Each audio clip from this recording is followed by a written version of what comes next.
তিন দেশের মধ্যে যুদ্ধ হলেও ইসরায়েলকে কিন্তু এর মধ্যে রাখা হয়নি। ইসলামাবাদ বলেছে যে ইসরায়েলকে রাখা যাবে না, ইসরায়েল হচ্ছে মানবতার শত্রু।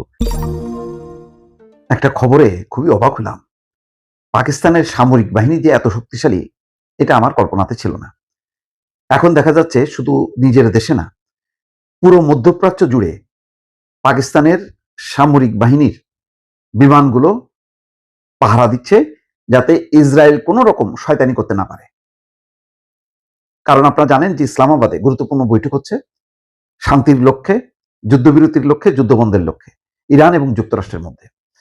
পাকিস্তানের শঙ্কা বা আন্তর্জাতিক মহলের শঙ্কা, ইসরায়েল এখানে অজুহাত তৈরি করার চেষ্টা করবে, সুযোগ খুঁজবে যাতে ইরানের প্রতিনিধি দলের উপর আক্রমণ করা যায়। ইরানের প্রায় 70 জন প্রতিনিধি দল, বিশাল প্রতিনিধি দল পাকিস্তানে অবস্থান করছে। তারা মোটামুটি বলা যায় যে সেখান থেকেই তারা পুরো সমস্ত সিদ্ধান্ত নেওয়া, তাৎক্ষণিকভাবে নিজেদের মধ্যে আলোচনা করা, এবং তারা গুরুত্বের সঙ্গে নিয়েছে যুক্তরাষ্ট্রের সাথে যাতে একটা চুক্তি করা যায়। এখন এই ধরনের আলোচনা ইসরায়েলের জন্য খুব অস্বস্তিকর। যদি কোনো কারণে ইরানের প্রস্তাবে রাজি হয়ে ট্রাম্প চুক্তি স্বাক্ষর করে তাহলে ইসরায়েলের বিপদ ঘটবে। সুতরাং ইসরায়েল এই ধরনের আলোচনাকে শুরু থেকে পছন্দ করেনি। আর সবচেয়ে বড় কথা হলো যে তিন দেশের মধ্যে যুদ্ধ হলেও ইসরায়েলকে কিন্তু এর মধ্যে রাখা হয়নি। ইসলামাবাদ বলেছে যে ইসরায়েলকে রাখা যাবে না, ইসরায়েল হচ্ছে মানবতার শত্রু। পাকিস্তানের প্রধানমন্ত্রী, প্রতিরক্ষা মন্ত্রী এই মন্তব্য করার পর, যদিও পরে তিনি তার মন্তব্যটা প্রত্যাহার করে নিয়েছে, কিন্তু এখানে পাকিস্তানের মনোভাব খুব পরিষ্কার। এখন পাকিস্তান সামরিক বাহিনীর একটা দল যুদ্ধ বিমান নিয়ে সৌদি আরবে পর্যন্ত পৌঁছাইছে। সৌদি আরবের সঙ্গে একটা প্রতিরক্ষা চুক্তি আছে যে দুই দেশের কোনো একটা দেশ আক্রান্ত হলে সেটা তাদের উপর আক্রমণ হিসেবে পরিগণিত হবে এবং তারা যৌথভাবে সেটা মোকাবেলা করবে। তা এখন সৌদি আরবে মার্কিন ঘাঁটিগুলোতে হামলা চালিয়েছে ইরান। সেখানে সৌদি আরব সহ মধ্যপ্রাচ্যের দেশগুলো ক্ষুব্ধ হলেও এখানে একটা যুক্তি আছে যে মার্কিন ঘাঁটি থেকে তো আক্রমণ করা হচ্ছে, সুতরাং তারা পাল্টা আক্রমণ চালাইতেই পারে। এছাড়া মধ্যপ্রাচ্যের এই দেশগুলো তারা ঠান্ডাভাবে জিনিসটা মোকাবেলা করেছে। ইরানের সাথে যুদ্ধ মানে জড়ালে বিপদটা আরো বাড়বে এবং স্থায়ী একটা শত্রুতা তৈরি হবে। সুতরাং সৌদি আরব, আমিরাত এরা নীরবে সহ্য করেছে।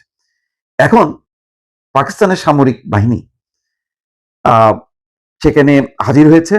বলা হচ্ছে পাকিস্তানের সামরিক বাহিনীর একটি দল সৌদি আরবের ইস্টার্ন সেক্টরের কিং আব্দুল আজিজ বিমান ঘাঁটিতে এসে পৌঁছেছে। সৌদি আরব বলছে পাকিস্তান সামরিক বাহিনীর এই দলটির সঙ্গে রয়েছে যুদ্ধ বিমান এবং সহায়ক বিমান। দুই দেশের সশস্ত্র বাহিনীর মধ্যে যৌথ সামরিক সমন্বয় বাড়ানো এবং অপারেশনাল কার্যক্রম শুরু প্রস্তুতির মান আরো উন্নত করা এই মূল উদ্দেশ্য। অর্থাৎ পাকিস্তানের এই সামরিক বাহিনী সৌদি আরবে গেছে সৌদি আরবের সামরিক বাহিনীর বা বিমান বাহিনীর তাদের যে দক্ষতা আরো বাড়ানোর জন্য, অর্থাৎ পাকিস্তান সেই সহযোগিতা করতে গেছে। আবার 2025 সালের 17 সেপ্টেম্বর এই ব্যাপারে দুই পক্ষের মধ্যে চুক্তি হয়। গুরুত্বপূর্ণ এ হলো পাকিস্তান বিমান বাহিনীর F-17 থান্ডার, F-16 যুদ্ধ বিমানের পাশাপাশি সামরিক পরিবহন বিমান C-130 হারকিউলিস, জ্বালানিবাহী IL-78 ট্যাঙ্কার এবং airborne early warning and control সিস্টেমও মধ্যপ্রাচ্যে পাঠানো হয়েছে। ইরানের দলকে বৈঠকের জন্য নিরাপদে ইসলামাবাদে নিয়ে যাওয়ার গুরু দায়িত্ব পেয়েছে পাকিস্তান। সেই দায়িত্ব পালন করতেই পাকিস্তান তাদের যুদ্ধ বিমানের বহর পাঠিয়েছে মধ্যপ্রাচ্যে, যাতে তেহরান থেকে ইসলামাবাদে পৌঁছানোর সময় ইরানি প্রতিনিধি দল ইসরায়েলের হামলার শিকার না হয়।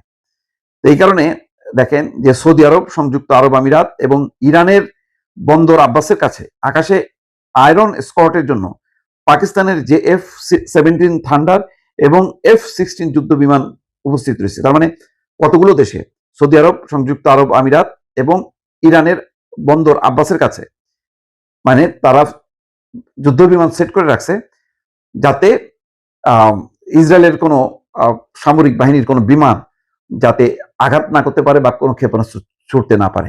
তার মানে বুঝতে পারছেন যে মধ্যপ্রাচ্য জুড়ে কিন্তু একটা শক্ত একটা অবস্থান নিয়ে বসে আছে পাকিস্তান, যেটা সাধারণত আমেরিকা করে যে কাজটা, সেই কাজটা কিন্তু এখন পাকিস্তান করছে। এমনিতেই বিশ্ব কূটনীতিতে পাকিস্তান এই ধরনের একটা মধ্যস্থতা করার মধ্য দিয়ে তার অবস্থানটা উঁচুতে, তারপর আবার মধ্যপ্রাচ্যের এতগুলো দেশে সে পাহারা দিচ্ছে যাতে ইসরায়েল আক্রমণ করতে না পারে। ফলে মধ্যপ্রাচ্যের দেশগুলোর কাছেও কিন্তু এখন পাকিস্তানের গুরুত্বটা অনেক বেড়ে গেছে দর্শক।